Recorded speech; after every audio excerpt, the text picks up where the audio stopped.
Welcome to the Mindset Chick podcast. If you are looking to stop settling and want to gain the clarity and confidence to manifest the life and biz of your dreams, then this show is for you. I'm your host, Kristi Dear, sharing with you simple yet powerful and effective mindset tips that will allow you to attract more abundance, prosperity, and success into your life. So get ready, get excited, and let's go manifest some amazing things together. Hey, and welcome back to the Mindset Chick podcast. I am so happy to have you here. And today we have a very special guest, somebody I'm very excited to introduce you to. Her name is Poonam Bhuchar. Poonam is an extraordinary woman. After surviving sexual assault, multiple suicide attempts, and an abusive arranged marriage, she went on to build the life of her dreams. After leaving the pain of her past behind, today she is a successful lawyer with a wonderful family and support system. Her life calling is now to aid others with the S.A.F.E method, a step-by-step system for transcending the darkness of pain. Poonam also has a new book out called Safe from the Pain. So Poonam, it's so great to have you on. And I'm so excited to be on. Thank you, Kristi, for having me. Yes. So I just like to dive right in. You talk about the S.A.F.E method. I'd love for you just to explain what that is. Sure, Kristi. So a lot of people would say to me, what was the process of you overcoming certain things in your journey? And when I look back, I use the acronym SAFE. And it's about being emotionally safe. A lot of us will hide our emotional trauma and not address it, and will shove it down instead of processing those feelings and being able to move on. So the SAFE method is my method of moving on from that emotional trauma to lead a more fulfilled and purposeful life. So the S stands for stop and accept that you're in pain. So a lot of us will just keep going on the hamster wheel. We'll keep ourselves so busy and we'll say that, we don't have time to think about anything. And we just keep walking through life very numb and not processing our pain. The first step is to stop and actually acknowledge that you're in pain. Many of us don't realize that we are. Sometimes, there's enough medical evidence out there to prove that it can manifest in physical ways. So for me, I had a lot of health issues because I was denying that I was in emotional pain. So the first step for SAFE is stop and accept that you're in pain, which is one of the most difficult things to do. Yes. The second one, I talk about A, which is accept your responsibility for where you are. So sometimes in life, there are things that happen to us that we have no control over. And the minute that you start to say, I accept where I am, can be very empowering. And sometimes we've made incorrect decisions in our lives or decisions that weren't the best for us. And it's just accepting some responsibility for that and empowering yourselves to move forward. A lot of us play what I call the self-righteous victim. So I was, a grade A self-righteous victim. I was pissed at the world. I blamed everybody for everything, and I blamed everyone for where I was. And what happens in that is you keep repeating the story, you keep acting like the self-righteous victim, and you don't empower yourself to do anything. The minute that you accept where you are today, and the minute that you accept, I have some responsibility for whatever it may have been that has happened to me, you empower yourself to actually move forward, and you have to do something about it because you've accepted accountability for it in whatever shape or form it may be. The F I talk about is 3 types of forgiveness. So forgiveness of the person that you perceive has hurt you. And you can continue to play the movie back in your head and say, so-and-so did this and so-and-so did that. And you stay stuck.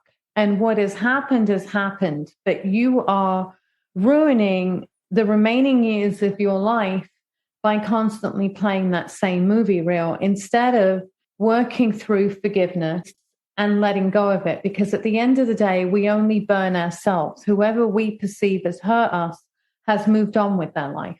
But we're still holding ourselves captive to that particular situation because we're not moving through the pain and we're not forgiving.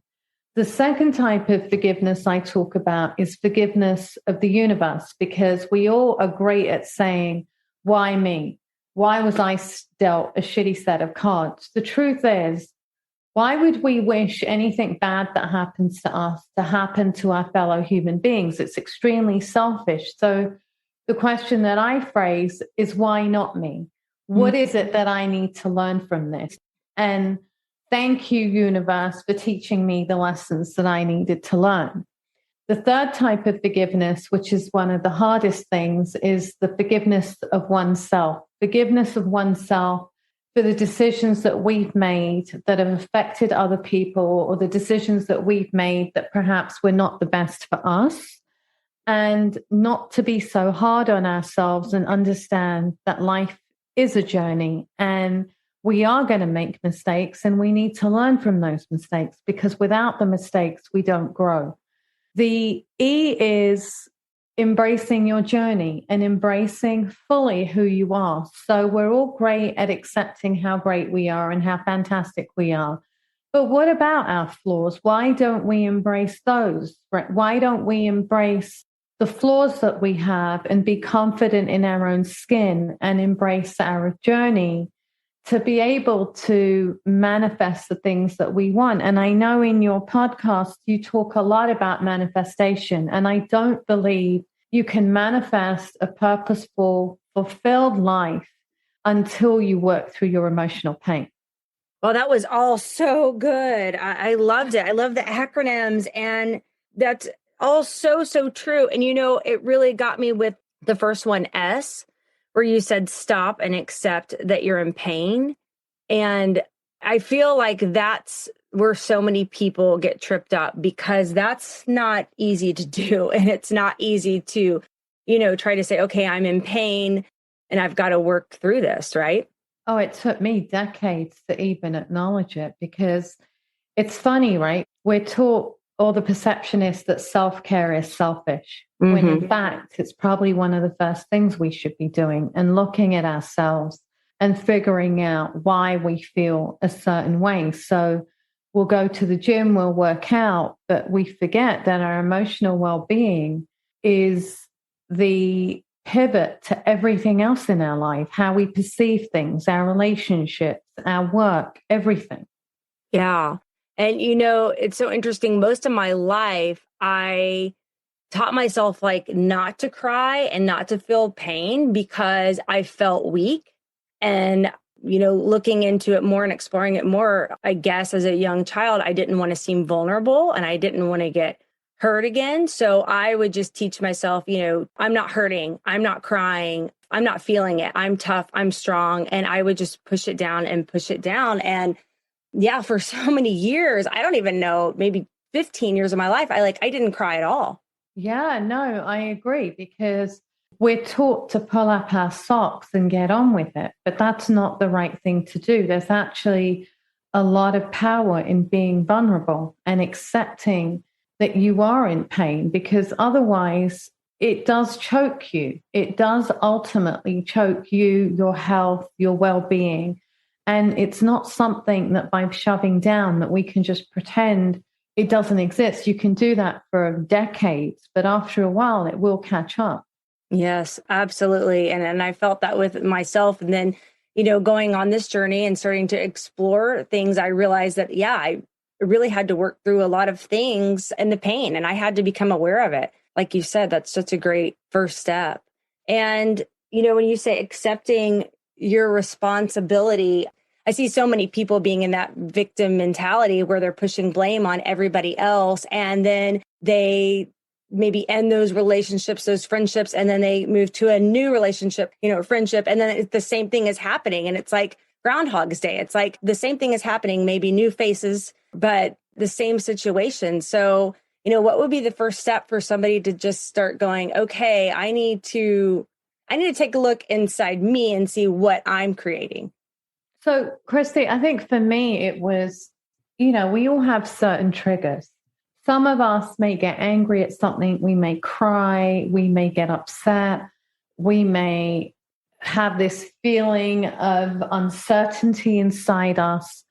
If it happens too frequently, that's when I personally will sit down with myself and be like, okay, why am I feeling this way? And even if the worst thought in my head is there, I will vocalize it to myself, because then I will automatically start seeing a pattern of what is triggering me and then what I need to work on.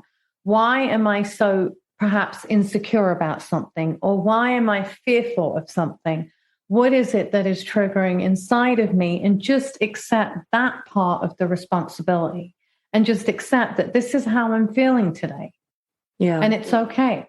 Yeah. And that's so good too, to just even say that to yourself, like, this is how I'm feeling and it's okay. Like, I don't have to be joyful every single day. I can have a day where maybe I don't feel so good, and I can sit with those emotions, and I can, like you said, journal and explore that and see what's coming up for me. And it's okay.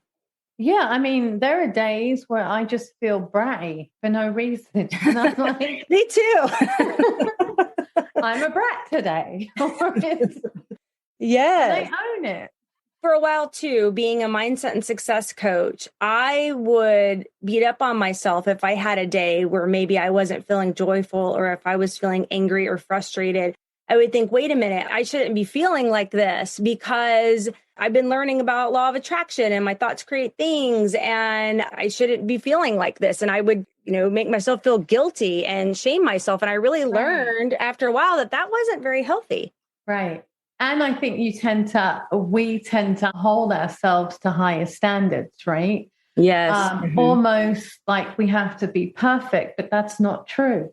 I can relate to exactly what you said. I help a lot of people process emotional pain, or I'll speak about it. And then when I have an off day, I'm like, well, that's great. You teach it, but look at what you're feeling. But then I'll work through it. And I remind myself that we're human. We all have these experiences. They don't just go away. It's a matter of working through them. Yes, you're so right. And what I've been trying to do is look at the emotions and, look at them as blessings. Like, okay, they're trying to teach me something, right? There's something coming up that I'm being triggered by, or I'm upset today. Maybe this is trying to teach me something that I need to work through or let go of. Absolutely. And sometimes that can take a few days, and sometimes that can take months. It depends on how deep that trauma is. Unless we start processing it, I don't think we really can find out who we are until we start emptying out our insights. Yeah, that's really good. And on the F, you talked about forgiveness and 3 stages. Why do you feel like forgiving yourself is so much more difficult? I think particularly as women, I think we tend to be extremely hard on ourselves. A lot of us come from a generation or a culture of where you're supposed to please everybody and serve people. I don't mean physically serve, but, please and cater to everybody's needs. So it's very hard to accept when we make mistakes and to process that we've made a mistake, and to be able to forgive yourself for those mistakes, especially if they've impacted other people. I think we tend to just be much harder on ourselves and find it hard to forgive ourselves if we're really truthful and honest with ourselves about what we've done. Yes. Because it's a lot, like we just discussed, it's a lot harder to look within than it is to, look on the outside. It's harder to go within and really, really talk to yourself and communicate with yourself and, say, I love you, I forgive you, and work through those emotions, Well, it's funny. Before I used to do this, it's funny you say I love you, because before I used to do this, and one of the things that I do is when someone comes to me, I'm like, are you able to list 10 things that you love about yourself? And I struggled. Like literally on my list, I was like, this, this, this. And then it went up to 20 things I love about myself. And I was getting really ridiculous. I was like, I love my pinky finger. I love my index finger. I couldn't come up with anything. It was so ridiculous. And then when you work through your emotions and when you're able to forgive yourself, there is this part of you that does love who you are and loves yourself. And I think it does shine through. Mm-hmm.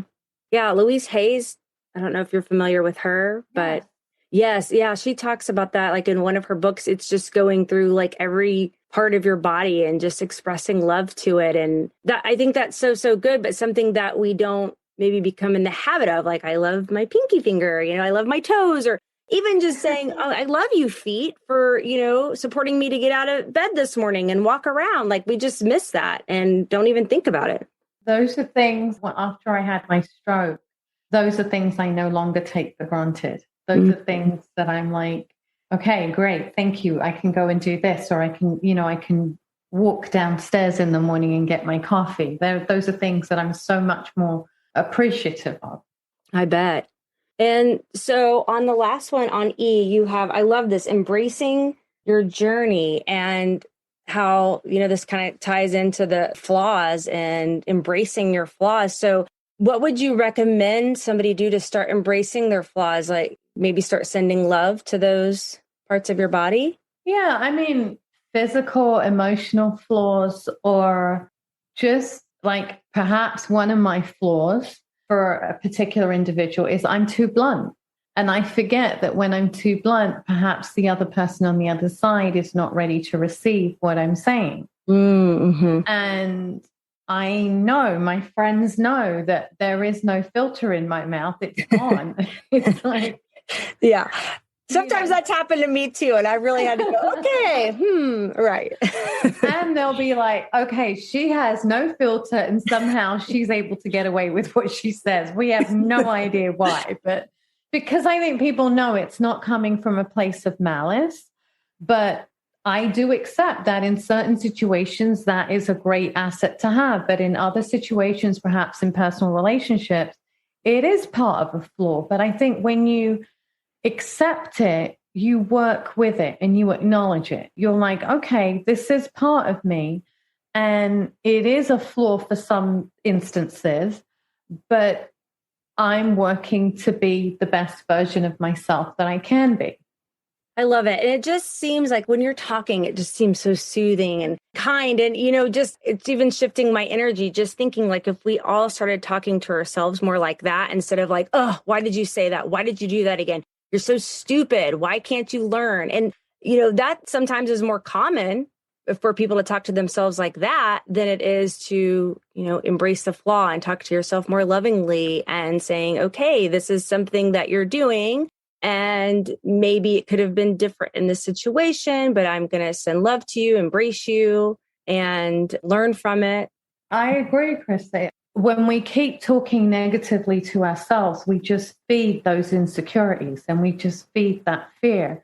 Whereas to be able to walk in a room and say, yeah, I don't have a filter, and I apologize ahead of time. I'm getting better at it, but this is who I am. And I think people are like, okay, she is who she is. You're not leading two facets of your life, right? The one inside and the one outside. You tend to have two sides to your personality when you're trying to hide something, when you're trying to hide an insecurity, or you're trying to hide a fear, or you're trying to hide your emotional pain. Mm-hmm. But when you've embraced it and it's become one, what you see is what you get. That's really good too. I like that a lot. And so, Poonam, what is your favorite quote or mantra that you love to live by? One of the ones that I love is, don't let your past make you bitter. Let it make you better. Ooh, I like that. That's really, really good. Let it make you better. Yeah. And it's just about appreciating every single day that we have. And I honestly believe that when I read that quote somewhere, I was like, I read it years ago. And it was literally like, there is no tomorrow. Just value what you have today. And whatever you want to do in life, just do it. Mm-hmm. It's so good. And so your book, Safe from the Pain, just came out recently, right? Yes, it came out in second week of January. Oh, awesome. I cannot wait to check it out. I'm really excited. Thank you. And so, Poonam, how can the listeners connect with you, find your book, and, learn more about you? Sure. So I have a website, emotionallysafe.com. I have an Instagram page, emotionally_safe. I have a Facebook page, Emotionally Safe. The book can be bought on Amazon.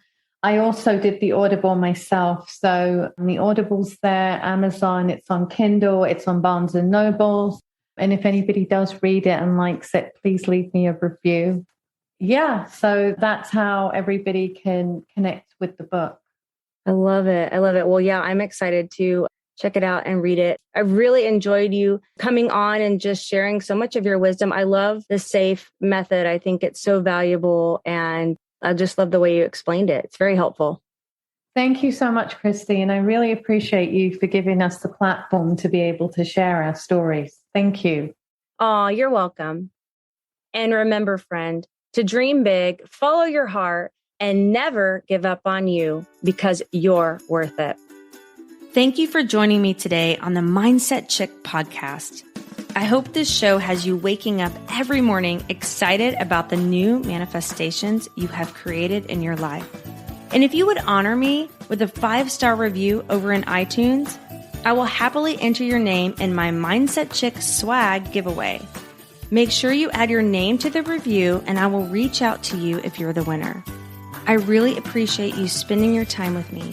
Be sure to visit me at mindsetchick.com for past episodes and more gifts that will help you to manifest your dreams into reality.